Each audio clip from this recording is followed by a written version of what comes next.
Muchas personas blancas en nuestro país piensan que el racismo sistémico no existe en los Estados Unidos. Ellos piensan que terminó cuando Jim Crow y la política de segregación en el sur terminaron. En América Liberal, muchos americanos blancos no saben sobre encarcelamiento masivo. Están convencidos de que nuestro gobierno aprisiona a las personas porque son malas o peligrosas. En los últimos 30 años, esto no ha sido cierto. Los Estados Unidos tienen más presos per cápita que cualquier otra nación en el mundo, además de Seychelles, un pequeño país insular africano. 2,5 millones de personas están encarceladas en este país. De estas personas, el 40% son afroamericanos. Solo el 13% de los estadounidenses son afroamericanos. Solo el 39% de las personas en prisión son blancas y el 64% de los estadounidenses son blancos. Esto se debe a un sistema racista y cooperativo masivo que ha infectado nuestro sistema de justicia y nuestra democracia. Primero, hablamos de historia porque es necesario para entender este problema. En la historia de nuestra nación, los americanos blancos en el poder siempre han encontrado una forma de discriminar. Esto no ha terminado. Se ha disfrazado de políticas. La esclavitud fue el primer sistema de opresión contra los afroamericanos. Después de 200 años de esclavitud, la 13ª enmienda fue aprobada en 1865 y la esclavitud fue abolida en todos los casos, excepto por crímenes. Esta parte de la enmienda es lo que ha permitido la esclavitud en nuestras prisiones y la discriminación en nuestro sistema de justicia.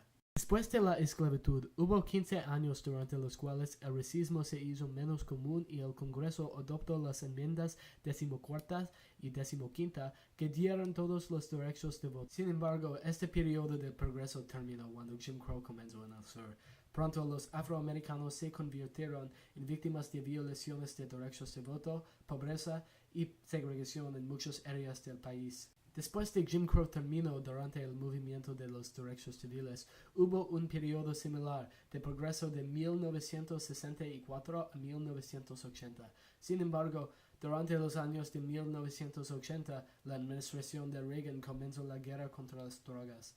Este fue el comienzo de la encarcelación masiva. El primer presidente que declaró la guerra contra las drogas fue Richard Nixon. En 1968 ganó por una campaña que vilipendió a los afroamericanos como criminales. Esto asustó a los blancos de los suburbios a votar por él porque eran nerviosos durante el movimiento de derechos civiles. Después de ser elegido, Nixon declaró el abuso de drogas enemigo público número 1.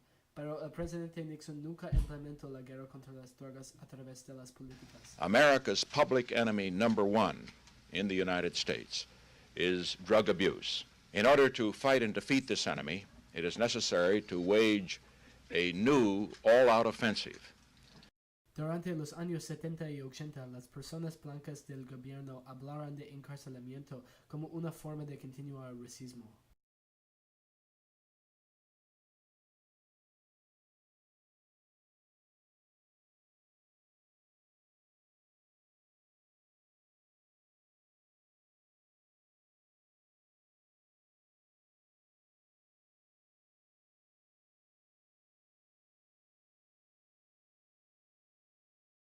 Reagan fue el primer presidente que implementó la guerra contra las drogas y lo hizo de manera masiva. In 1986, the United States Congress passed laws creating a 100-to-1 sentencing disparity between crack and powdered cocaine. 5 grams of crack cocaine resulted in a minimum sentence of 5 years imprisonment. 500 grams of powdered cocaine would result in the same exact sentence. Black people were much more likely to use crack cocaine than white people, and whites were more likely to use powdered cocaine, largely due to the difference in affordability of the two drugs. Additionally, the Reagan administration supported propaganda that identified crack as the primary issue in the drug war and featured plenty of racist imagery. Today, there's a new epidemic, smokable cocaine, otherwise known as crack. It is an explosively destructive and often lethal substance which is crushing its users. It is an uncontrolled fire. Esta era una forma de discriminar en el sistema de justicia. Además, la policía es mucho más probable que busque y arreste a una persona negra por el uso de drogas. Los afroamericanos son mucho más propensos a enfrentar severas sanciones por la posesión de drogas que los blancos. El 74% de las personas encarceladas por criminales de drogas son afroamericanos. The Anti-Drug Abuse Act was passed through Congress in 1986 and provided $1.6 billion in funding for police departments. This gave law enforcement agencies the ability to support massive operations into poor communities in the name of stopping drug abuse. In 1981, the Military with Civilian Law Enforcement Agencies Cooperation Act was passed and has allowed for the military to exchange equipment with law enforcement agencies. At the time, there was military surplus from the Vietnam War. The military began to transport military equipment, tanks, machine guns, helmets, grenades, and gas masks to police departments around the country. This began the militarization of the police that we can observe today. In Los Angeles, the war on drugs became a literal war in which police departments would send SWAT teams to destroy entire houses and kill innocent people to find ounces of cocaine. This devastated communities that have never recovered. None of this was happening in Beverly Hills. It was happening in Compton. Yet statistically, it is highly probable that both areas have similar rates of drug abuse, as whites, blacks, and Latinos all use drugs at similar rates. According to the National Survey on Drug Use and Health, 10.5% of black people, 9.5% of white people, and 8.8% of Latino people abused drugs in the year 2013. The disparity in sentencing and arrests is largely due to police bias and racism in the criminal justice system. In other words, Reagan propaganda is a complete load of bullshit. Los efectos de esta guerra contra las drogas fueron horribles. La población penitenciaria se duplicó durante la administración de Reagan. En 20 años, había 2,5 millones de personas encarceladas. Muchos estaban allí por crímenes de drogas y más de 1 millón eran afroamericanos. Los candidatos republicanos usaron la guerra contra las drogas como una forma de ser elegidos. Esta es una gran razón por la que los Estados Unidos tenían presidentes republicanos durante 12 años, desde 1980 a 1992. Así, en las 1992 elecciones, Bill Clinton se dio cuenta de que la única manera de ganar era apoyar la guerra contra las drogas. The Violent Crime and Law Enforcement Act of 1994, pushed by Bill Clinton, provided funding for tens of thousands of police departments around the nation to unconstitutionally search people and seize their belongings without warrants. This worsened pre-existing violations of the Fourth Amendment in the war on drugs. The three strikes provision is inarguably the worst part of the law, and mandates that criminals who have been accused of 2 or more crimes in the past be automatically sentenced to life in prison. Despite the excuses of Bill Clinton and other politicians, there is no significant evidence that these efforts helped in reducing violent crime. Durante los años 80 y la guerra contra las drogas, las prisiones convirtieron en superpoblado. Los gobiernos locales y gobiernos estados no podían controlar los presos y el precio de los servicios eran masivos. En los años de 1980, comenzaron a permitir que las corporaciones controlaban las prisiones. En 1984, The Corrections Corporation of America se convirtió en la primera compañía que controlar una prisión. En las décadas recientes, la población que vivía en una prisión corporativa creció mucho. Hoy, 8% de todos los presos vivían en una prisión corporativa y muchos más vivían en prisiones en los que las corporaciones controlan los servicios. Los servicios incluyen alimentos, servicios de salud, seguridad, administración y programas para los prisioneros. Estas empresas tienen interés en ofrecer alimentos poco saludables, servicios de salud deficientes y programas insuficientes para los presos porque cuestan menos. Not only are many of our prisons run by private corporations with interest in providing low-quality services to prisoners in order to save money, these corporations profit off of the cheap labor of our prisoners. These prisoners are minimally paid. They have no insurance, no strikes, and all work full-time. This allows corporations to produce a massive profit with little worry about cost. So let's review. In order to save money, the government has been outsourcing prisons to corporations so that they can profit off of the cheap labor of our citizens.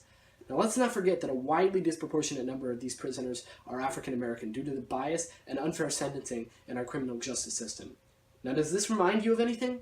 Because it kind of reminds me of a lot of the qualities of Jim Crow and slavery. It also reminds me of fascist corporatism in Italy under Mussolini, in that corporations control systems of justice and government services.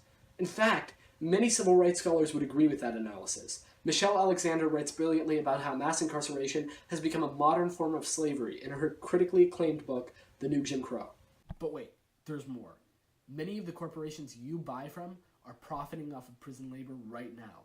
These include AT&T, Walmart, McDonald's, Bank of America, Chevron, Costco, ExxonMobil, Kmart, Coke Industries, Microsoft, Motorola, Nintendo, Pepsi, Shell, Starbucks, State Farm, United Airlines, UPS, Verizon, Wendy's, and even Whole Foods. How about that, liberal animal rights activists? Your most beloved sanctuary for healthy free-range food couldn't care less about human rights. Many of these corporations and many more have formed a nonprofit organization of conservative state legislators and private sector representatives called the American Legislative Exchange Council, or ALEC. ALEC has worked to deny millions of people their rights by lobbying the government to make decisions in favor of conservative values. They have worked to loosen environmental regulation, combat illegal immigration, oppose gun control, weaken labor unions, and tighten voter ID laws. Let's remember that these voter ID laws keep hundreds of thousands of black people from voting in the South and other areas. Additionally, ALEC makes sure that the government doesn't take action to deprivatize prisons or improve conditions for prisoners. That would lower their profits. They also have an interest in lengthening prison sentences to keep more cheap workers for longer. So they lobby the government to continue mandatory minimum sentences that imprison hundreds of thousands of people accused of relatively minor drug offenses for decades so that they can make more of a profit. La mayoría de los prisioneros liberados son encarcelados dentro de los primeros 3 años de libertad. Esto se debe a que la integración en la sociedad es difícil después de años de prisión. También es porque muchas leyes estatales hacen que sea difícil conseguir un trabajo para las personas con delitos no violentos. En 30 estados, la mayoría o todas las personas acusadas de delitos graves no pueden votar durante sus vidas. Después de décadas de libertad, muchas personas no pueden votar. Los estados en los que esto es peor son casi todos en el sur. Florida, Alabama, Mississippi, Tennessee, Kentucky y Virginia tienen la mayoría de las personas que no pueden votar porque tienen un delito mayor. En Florida, el 10% de los adultos no pueden votar porque tienen un delito mayor. Es necesario recordar que un gran número de estas personas son afroamericanos. 88% de los afroamericanos votaron en contra de Trump en la elección de 2016. En los Estados Unidos, 1 de cada 13 afroamericanos no puede votar porque tiene un delito grave. En estados como Florida, si estas leyes permitieran que todos votaran, entonces Trump probablemente no habría ganado las elecciones. The South has the largest black population of any region of the United States, and yet its registered voters are extraordinarily Republican. This is because one political party has consistently violated voting rights and promoted immoral laws on felonies and mass incarceration in order to continue to get elected. It's hard to say that we live in a democracy in which everyone is protected by the 14th and 15th Amendments if voting is a political issue. Now think about this for a second. The idea that this is not more of an issue is deeply disturbing. And in many ways, mass incarceration has perpetuated Jim Crow laws in areas like the South. President Obama was the first president to actually address the issue of mass incarceration. The Obama administration made tremendous progress on the issue as the number of people incarcerated in the U.S. fell for the first time in 40 years during his presidency. He fought to deprivatize the prison system as well. Unfortunately, the Trump administration is likely to be the worst on mass incarceration yet. Jeff Sessions leads the Justice Department, and he was a senator from Alabama who was one of the most conservative men in government. He was known by his fellow senators to be extraordinarily racist. The Senate deemed him too racist to judge a federal case regarding race in the 1980s. He's even praised the KKK, saying, quote, "I thought the KKK was okay until I learned that they smoked pot."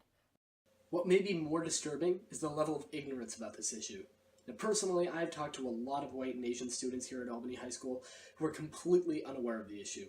Many don't understand what Black Lives Matter means and how corrupt the criminal justice system really is and how fundamentally biased and racist it really is. Now, this development in American history may be the most immoral, corrupt, awful system of discrimination that the U.S. government has inflicted upon its own citizens since Jim Crow during the 1960s and before. And yet, in many circles, nobody is aware of it. Now, that is wrong. This issue has to be at the forefront of any conversation about race and privilege in the United States. Everyone must be aware of it and actively against it in order to fight this injustice and prepare to fight against the future policies of the Trump administration.